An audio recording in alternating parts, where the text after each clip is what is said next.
Hey guys, welcome back. So it's been about a year and a half since we got the Audi Q7 video that I made back then, and in that video I just went over the car, its features and everything.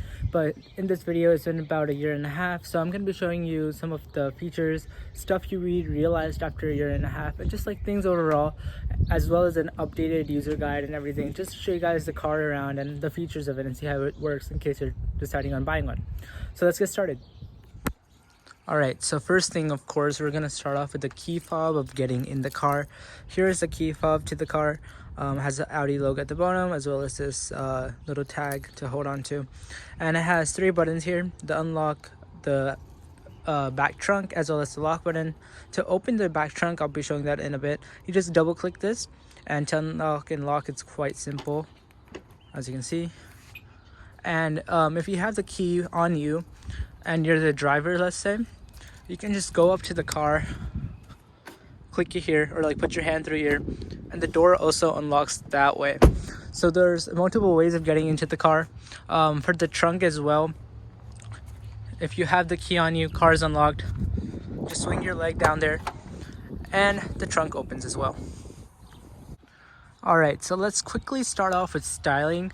Here is the 2022 version, but if you do have the 2023 version, this also applies to you because a lot of these features haven't changed in that 1 year.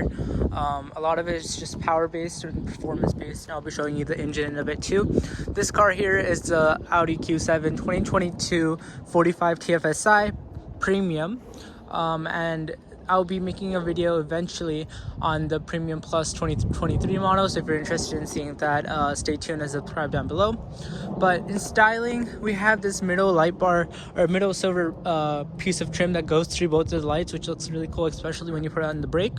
You have this bottom light bar here, which is main reason for that is that if the boot's up, then you won't be able to see the lights here, which is a regulation by the United States government. So they have to have these lights down here to show some sort of light to let other people know that the car is there. Here we have the 20-inch alloys here, and with the Quattro trim over here. This one does not come equipped with the Matrix LED headlights. I know some of you guys called me out for that in my last video, but yeah, this one does not have that feature. I think it's standard on Prestige, or as an option on Prestige, so you would have to go down to that trim, go up to that trim if you were to get that. But overall, here's a samurai gray metallic color as well. Alright, so now let's say you're a proud owner of this car. So getting into the driver's seat, we have this beautiful trimmed in fake wood but real leather, false leather here, but you can get real leather on the higher trim levels, and this is in beige, as you can see. And so here is the center screen. Of course, Audi is famous for their center gauge clusters, and so closing the door and starting the car. For the key, by the way, you just place it down in here in this thing here. You don't have to. If you do have it somewhere else or in your pocket, that's also fine, but they just have a designated area for that. Alright, starting the car. Alright, so this is the car overall. In the interior, those are the back seats. It is a 7-seater. The 2 back seats at the back are currently down, but I'll be pulling them up later to show you guys. Here's the steering wheel. On this side, these buttons control the things like your volume, and these buttons up here control things like picking up the call or voice assistant. And this is an action button where you can program it to do whatever you want. This side controls the screen up here. So basically, view will just like bring up the gauge clusters and close them up. This here is for the menu and navigation. And this here just zooms in and out of this map. So you can use these buttons to cycle through the different modes there. On the side here, we have the window switches, the lock, unlock for child locks and unlocks. And here is the mirror controls. So to fold the mirrors in, all you have to do is twist the knob, and that means that once it is twisted, you can see that the mirrors close automatically. For that, you just have to twist it to this setting right here. To open them again, just click it to 0, and the mirrors open back up. To switch between the mirrors, just like adjust this mirrors or whatever, just switch to either one like that, and it automatically does that. For heated mirrors, this is the question I commonly got. You just switch it down to that and it'll automatically turn on heated mirrors. But that's it for the driver's side. And you also have two buttons here for unlocking and locking the doors, which is standard. And you also have 2-stage memory seating, which is also standard in this car. And here is the center infotainment. I'll be making an updated video if you want to check out just the infotainment screen. So check the link below once that is posted, or in the comments. I'll have it pinned so that you guys can directly go to that.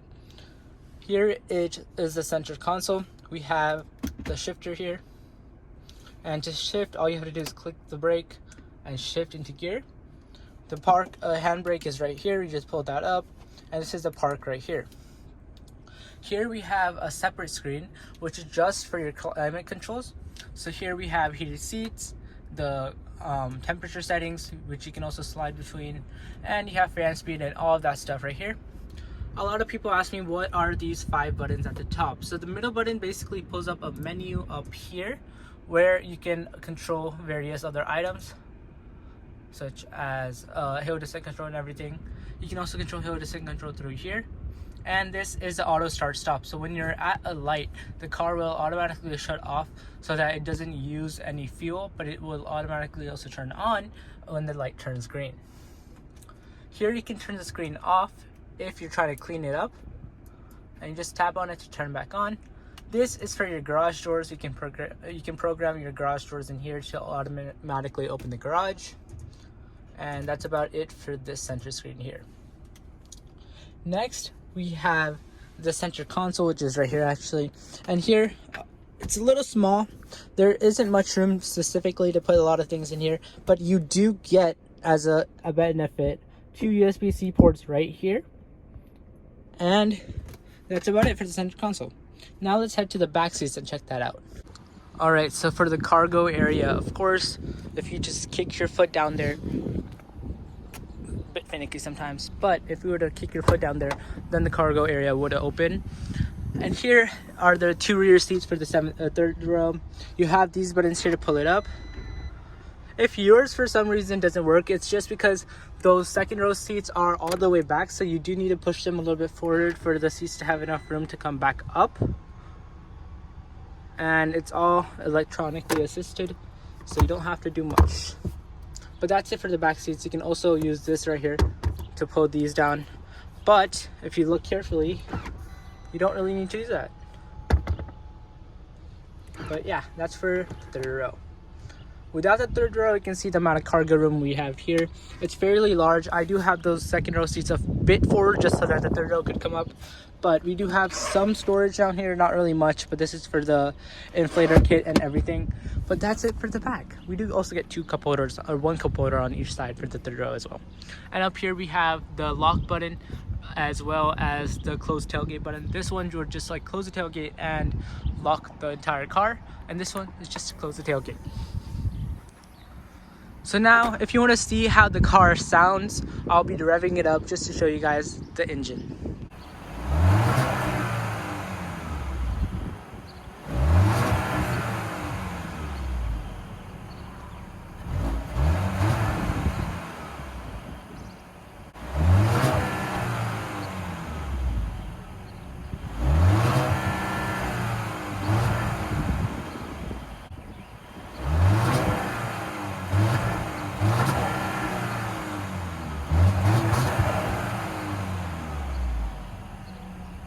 And just for a quick look, here's what that sounds on the inside. So I have it in dynamic right here, and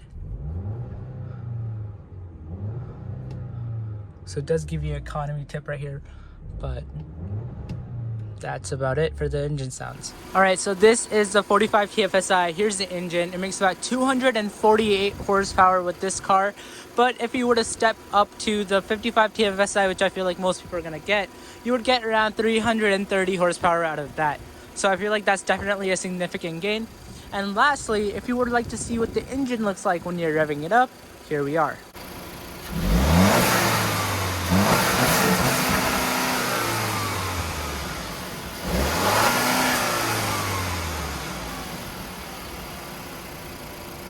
Alright, so that's it for the 2022 Q7 Premium 45 TFSI. quite a handful of words. But if you would like to see a more detailed review on the technical specifications, such as the screen and everything, as well as some of the more technical features, leave a comment down below and I'll answer your question to the best of my ability. And I'll be also making a secondary video on the updated infotainment system in this car. So stay tuned for that and hope you enjoyed. Thank you.